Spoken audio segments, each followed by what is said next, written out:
So one of the things that we've discussed, and the sort of broad notion here, is that business continuity, the ability to continue doing business when the weather's bad, when there's a storm, when there's a flu epidemic or COVID or a cyber attack or a breach of yours or someone else's.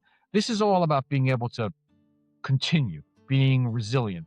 And the same way we think about that as individuals, cyber gets stuck in this space where it's a little abstract, and it gets, especially insurance, and the insurance industry is creating a new product and a new revenue stream. In my opinion, that's hurt its ability to be understood broadly as valuable to the general population, particularly small businesses, as we've discussed, who are dealing with everything from their own record keeping to their own HR. They don't have, layers of bureaucracy to deal with all the things businesses have to deal with. Do you think that there's a need to sort of reframe cyber as business continuity? And then with respect to SRA and the 831B, keep in mind that depending on who you are and what your risks are, not unlike, say, if you're 25, you could probably, back squat at the gym and not worry too much about your L3 vertebrae. If you're 55, maybe you don't back squat so much anymore.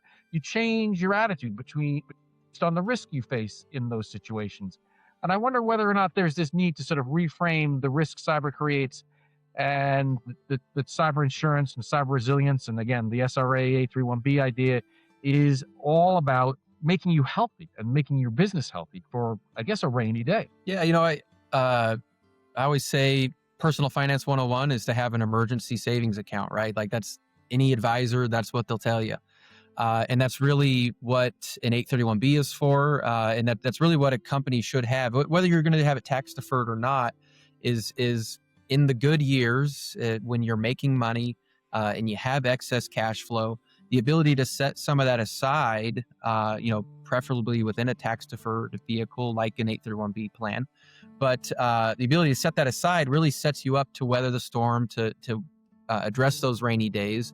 And it can not even be a cyber event, right? It could be that your building flooded and now you have to pay out a deductible on your property insurance. Well, do you want that deductible to come out of your cash flow in order to cover that?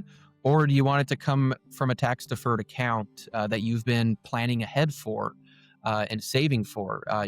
God forbid these bad events happen, but when they do, it's better to be prepared and have a fund set aside to address those types of things. So you're not borrowing from cash flow.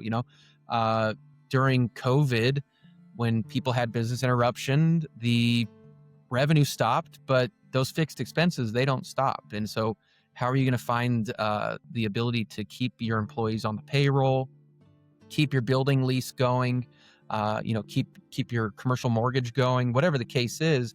How are you going to address that when something bad happens to your business?